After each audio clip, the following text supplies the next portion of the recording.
Hello, Professor. My name is Amy, and I'm just presenting to you my creative assignment. So I decided to make a paddle.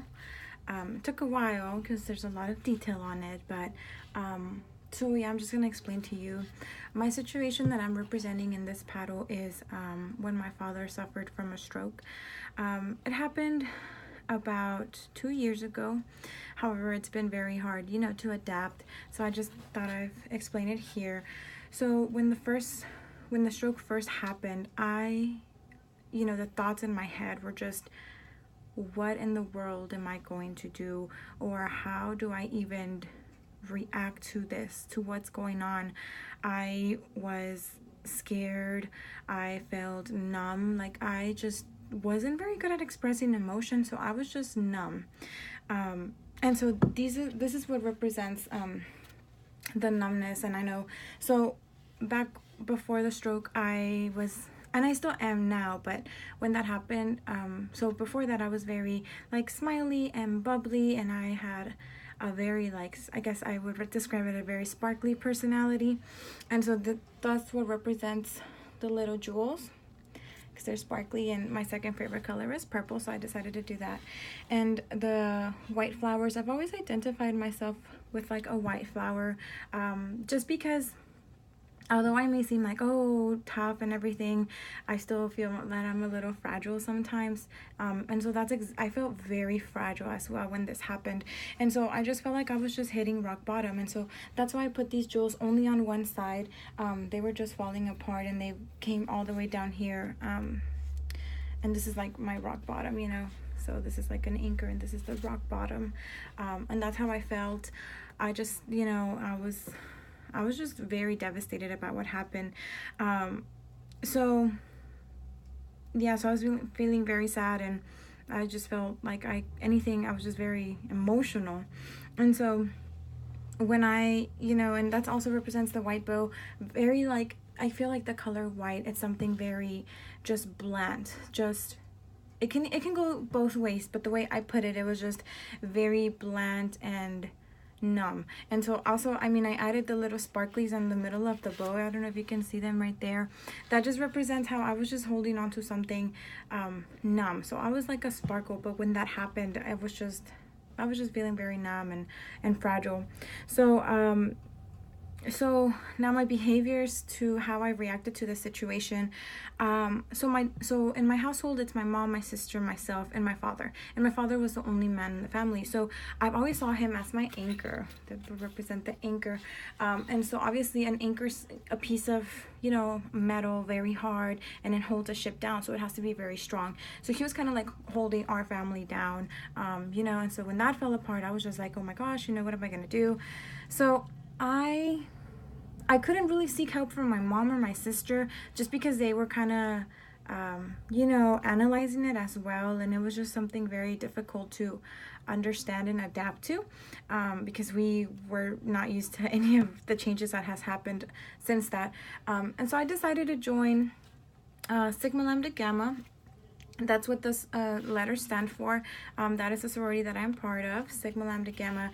And I joined that because I felt that I was surrounded by strong women, and I feel like that's what I needed to be surrounded by. And I learned a lot from them, and I learned a lot from, everyone has gone through struggles.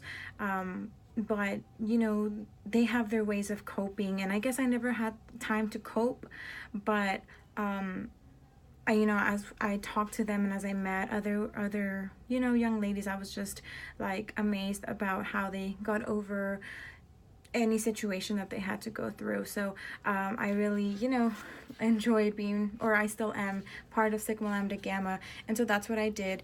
And then another thing that I was just thinking one day of what animal I felt that I was similar to, and I don't know, nothing really sparked anything caught my attention. But then I came across the mythological creature Phoenix.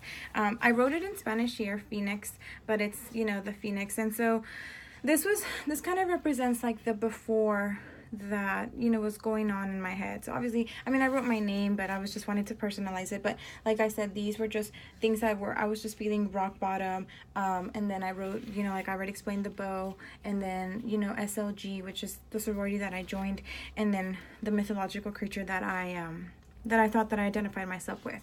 Now the back,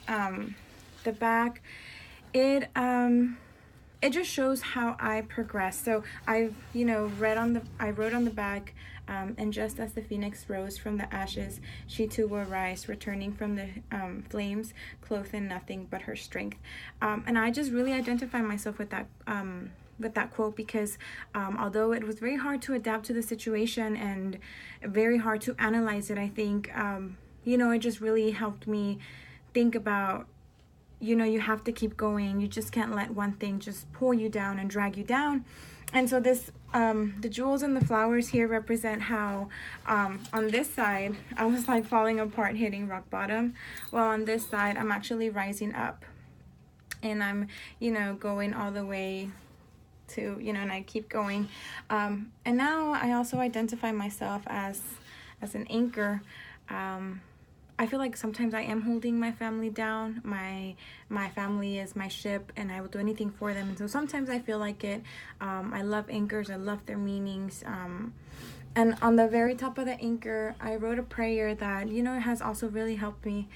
It says, God, grant me the serenity to accept the things I cannot change, the courage to change the things I can, and the wisdom to know the difference. And so that also was something that really helped me, to accept the things I couldn't change what happened, but I could learn from it and keep going, and I definitely have.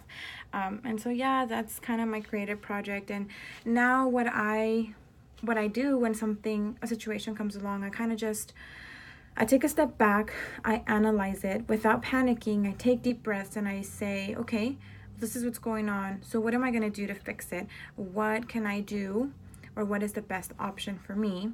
And then I like making lists. So that really helps me. So I make a list of the things that I need to do to reach my end goal. And then I try to stay positive. Like sometimes I feel like I'm so tired, but I don't say it. I just think it, but I'm like, nope, I'm not going to say it, because if I say it, then it's going to, come true that I am tired. But so yeah, so now I take a step back, I take deep breaths, I make lists, and they really, really help me. It's very therapeutic for me because I love crossing them off. And then I just, keep the end goal in mind. And that was my creative assignment. Thank you, Professor.